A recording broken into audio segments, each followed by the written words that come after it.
तमिलनाडु में हाल फिलहाल में सत्ता का परिवर्तन हुआ है। चेन्नई की राजनीति में एक बार फिर सनातन धर्म को लेकर बयानबाजियों ने सियासी तापमान को बढ़ा दिया।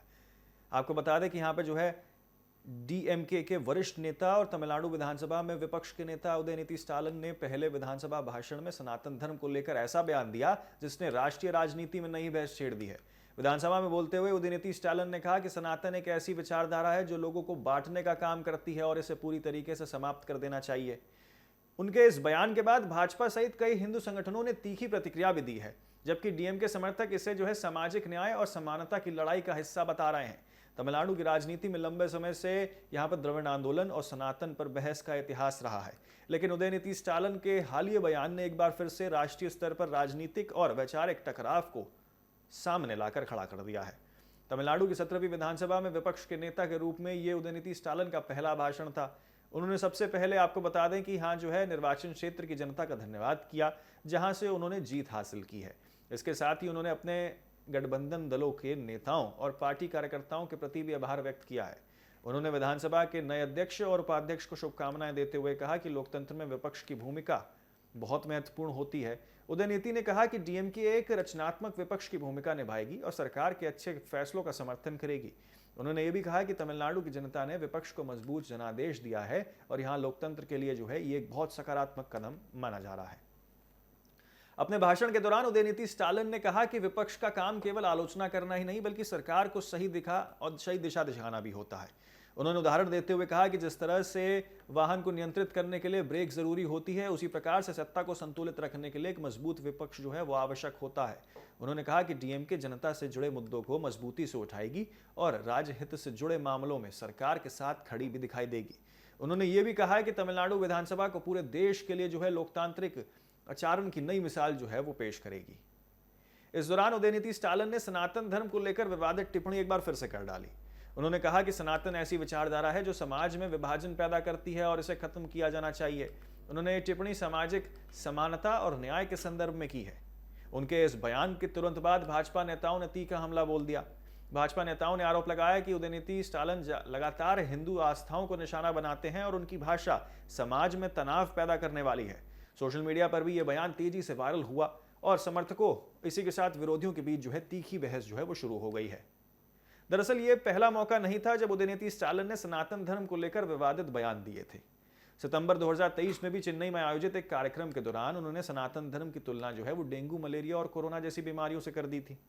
उस दौरान उन्होंने कहा था कि कुछ चीजों का केवल विरोध नहीं किया जाना चाह सकता बल्कि उन्हें वो खत्म करना बहुत जरूरी है। उनके इस बयान ने पूरे देश में राजनीतिक भूचाल ला दिया था। भाजपा ने इसे हिंदू विरोधी मानसिकता हटाया था और आपको बता दें कि डीएमके नेताओं ने कहा था कि उदयनिधि का निशाना सामाजिक भेदभाव और जातिगत असमानता को लेकर था। उस विवाद के बाद कई राज्यों में उनके खिलाफ शिकायतें दर्ज हुई थीं और मामला अदालत तक पहुंच गया था।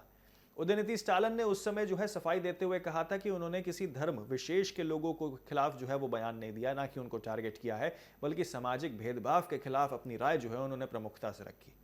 उन्होंने दावा किया था कि सनातन व्यवस्था जाति आधारित भेदभाव को बढ़ावा देती है और उनकी लड़ाई सामाजिक न्याय के पक्ष में है। हालांकि भाजपा और हिंदू संगठनों ने उनके इस तर्क को खारिज करते हुए कहा था कि करोड़ों लोगों की धार्मिक आस्था को अपमानित करना अभिव्यक्ति की स्वतंत्रता नहीं हो सकती। इस विवाद पर प्रधानमंत्री नरेंद्र मोदी ने भी प्रतिक्रिया दी थी और पार्टी नेताओं से तथ्यों के आधार पर जवाब देने की बात कही थी। तमिलनाडु की राजनीति में द्रविड़ आंदोलन का इतिहास लंबे समय से ब्राह्मणवाद और सामाजिक असमानता के विरोध से जुड़ा रहा है। डीएमके और उससे पहले द्रविड़ की तमाम पार्टियां थी ने सामाजिक न्याय, आरक्षण और जातिगत समानता को अपने राजनीतिक एजेंडे का केंद्र बनाया था। इस विचारधारा के तहत कई बार सनातन धर्म और हिंदू परंपराओं को लेकर तीखी आलोचना भी सामने आती रहती थी। राजनीतिक विश्लेषकों का मानना है कि उदयनिधि स्टालिन उसी राजनीतिक परंपरा को आगे बढ़ाने की कोशिश कर रहे हैं। हालांकि विरोधी दल इसे धार्मिक ध्रुवीकरण की राजनीति भी बता रहे हैं। विधानसभा में अपने संबोधन के दौरान उदयनिधि स्टालिन ने मुख्यमंत्री विजय का भी जिक्र किया। उन्होंने कहा कि दोनों ने एक ही कॉलेज से पढ़ाई की है, लेकिन राजनीति में डीएमके अधिक अनुभवी पार्टी है। उन्होंने मुस्कुराते हुए कहा कि यदि जरूरत पड़ी तो वो मुख्यमंत्री विजय के साथ अपना राजनीतिक अनुभव साझा करने के लिए तैयार हैं। उनके इस बयान पर सदन में हल्की मुस्कुराहट और ठहाके भी सुनाई दिए थे। राजनीतिक पर्यवेक्षकों का मानना है कि यह टिप्पणी एक तरफ राजनीतिक संदेश थी तो दूसरी तरफ सदन का माहौल हल्का करने की भी कोशिश थी। उदयनिधि स्टालिन ने अपने भाषण में तमिल संस्कृति और परंपराओं का मुद्दा भी उठाया था। उन्होंने शपथ ग्रहण समारोह के दौरान रजत गीत को तीसरे स्थान पर बजाए जाने की नाराजगी जो है वो भी जताई थी। उन्होंने कहा था कि तमिलनाडु की संस्कृति परंपराओं का सम्मान किया जाना चाहिए और राज्य गीत को हर सरकारी कार्यक्रम में सबसे पहले स्थान जो है वो मिलना चाहिए। उन्होंने सरकार से आग्रह किया है कि भविष्य में ऐसी गलती दोबारा ना हो और तमिल पहचान से जुड़े प्रतीकों का पूरा सम्मान सुनिश्चित किया जाना चाहिए। इसके अलावा आपको बता दें कि उन्होंने कहा था कि तमिलनाडु की जनता अपनी भाषा, संस्कृति और परंपराओं को लेकर बेहद संवेदनशील है, इसलिए सरकार की जिम्मेदारी है कि वो राज्य की संस्कृति और सांस्कृतिक गरिमा बनाए रखें। उदयनिधि ने यह भी कहा है कि राजनीतिक भेदभाव अपनी जगह हैं, लेकिन पहचान और राज्य के अधिकारों के सवाल जो है वो सभी दलों को एकजुट होकर काम करना चाहिए। उनके अनुसार लोकतंत्र तभी मजबूत होगा जब सत्ता और विपक्ष दोनों जनता के हितों को सर्वोच्च प्राथमिकता देंगे। उदयनिधि स्टालिन ने हालिया बयान ने आपको बता दें एक बार फिर से जो है राष्ट्रीय राजनीति में धर्म और सामाजिक न्याय को लेकर जो है नई बहस छेड़ दी है। भाजपा इस मुद्दे को हिंदू आस्था के अपमान से जोड़कर उठा रही है, जबकि डीएमके से सामाजिक समानता की विचारधारा की बात कर रही है।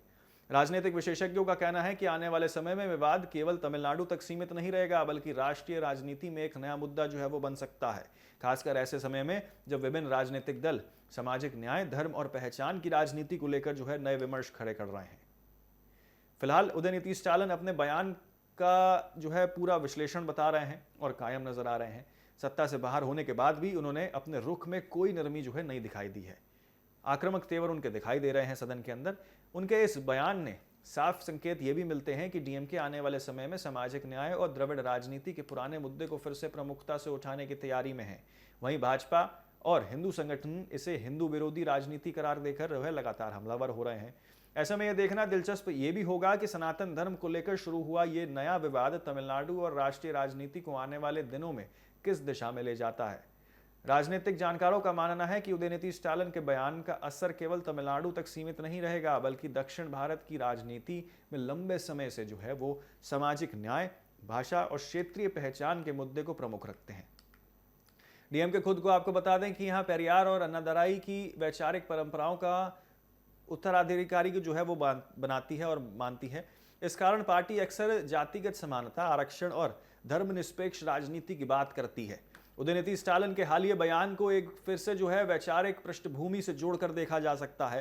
हालांकि आलोचकों का कहना है कि किसी भी विचारधारा की आलोचना और किसी धार्मिक परंपरा को समाप्त करने की बात दोनों अलग अलग चीजें हैं। यही कारण है कि उनके बयान पर देश भर में तीखी राजनीतिक प्रतिक्रियाएं सामने आ रही हैं। भाजपा नेताओं ने उदयनिधि स्टालिन के बयान को करोड़ों हिंदुओं के भावनाओं का अपमान बताया है। कई नेताओं ने कहा है कि डीएमके लगातार हिंदू परंपराओं और धार्मिक मान्यताओं को निशाना बनाती रहती है। भाजपा के आईटी सेल प्रमुख अमित मालवीय सिंह, कई सारे ऐसे नेता हैं जिन्होंने सोशल मीडिया पर उदयनिधि के बयान की जो है आलोचना की है। वहीं कुछ हिंदू संगठनों ने प्रदर्शन की चेतावनी भी दी है। दूसरी ओर डीएमके नेताओं का कहना है कि विपक्ष जानबूझकर बयान का राजनीतिक अर्थ जो है वो निकाल रहा है। पार्टी नेताओं ने दावा किया है कि उदयनिधि ने सामाजिक भेदभाव और जाति व्यवस्था पर जो है हमला बोला है, न कि किसी व्यक्ति विशेष या आस्था पर। तो वहीं राजनीतिक विश्लेषकों का यह भी कहना है कि तमिलनाडु में बदलते राजनीतिक समीकरणों के बीच डीएमके अपने पारंपरिक द्रविड़ विचारधारा को फिर से जो है मजबूत तरीके से सामने लाना चाहती है। राज्य में अभिनेता से नेता बने विजय के सत्ता में आने के बाद राजनीतिक प्रतिस्पर्धा और तेज हो गई है। ऐसे में डीएमके अपने पुराने वैचारिक आधार को मजबूत करने की कोशिश कर रही है। विधानसभा में विपक्ष के नेता के रूप में जो है उदयनिधि स्टालिन की सक्रियता को इस रणनीति का हिस्सा माना जा रहा है। आने वाले महीनों में यह देखना महत्वपूर्ण होगा कि यह विवाद केवल बयानबाजी तक सीमित रहता है या फिर राज्य और राष्ट्रीय राजनीति में बड़े चुनावी मुद्दे के रूप में जो है उभरता है। उदयनिधि स्टालिन का राजनीतिक सफर भी लगातार चर्चा में रहा है। फिल्म अभिनेता और निर्माता के रूप में पहचान बनाने के बाद उन्हें सक्रिय राजनीति में कदम रखा था और डीएमके के युवा चेहरे के रूप में तेजी से उभरे थे। पार्टी संगठन में उनकी भूमिका लगातार जो है वो बढ़ती गई और बाद में उन्हें मंत्री पद की जिम्मेदारी भी मिली। अब विपक्ष के नेता के रूप में उनकी नई भूमिका को भविष्य की राजनीति के लिहाज से जो है बहुत महत्वपूर्ण माना जा रहा है। राजनीतिक पर्यवेक्षकों का कहना है कि उनके बयान अक्सर राष्ट्रीय स्तर पर चर्चा का विषय बन जाते हैं और इससे डीएमके को समर्थन और विरोधियों दोनों के बीच जो है व्यापक राजनीतिक पहचान जो है वो मिल जाती है। फिलहाल तमिलनाडु विधानसभा में दिया गया उनका यह ताजा बयान देश भर में बहस का केंद्र बन गया है। एक और डीएमके इसे सामाजिक न्याय की आवाज बता रही है, वहीं भाजपा इसे धार्मिक आस्था पर हमला करार कर दे रही है। आने वाले दिनों में इस बयान पर और राजनीतिक प्रतिक्रियाएं किस तरीके से देखने को मिलती हैं, ये खैर देखने वाली चीज होगी। लेकिन राजनीतिक हलकों में माना जा रहा है कि ये विवाद आने वाले समय में संसद से लेकर सड़क तक चर्चा का विषय जो है वो बन सकता है। तमिलनाडु की राजनीति में वैचारिक टकराव लगातार जो है वो गहराता जा रहा है। ऐसे में उनका यह बयान कई सारे सवाल जो है वो जरूर खड़े कर देता है। फिलहाल के लिए हमारे इस खास कार्यक्रम में इतना ही। जल्द होंगे हाजिर ऐसी तमाम अपडेट्स और खबरों के साथ। फिलहाल एक बहुत छोटे से ब्रेक के लिए रुक रहे हैं। आप कहीं ना जाएं, बने रहें सिर्फ टीवी 7 भारत।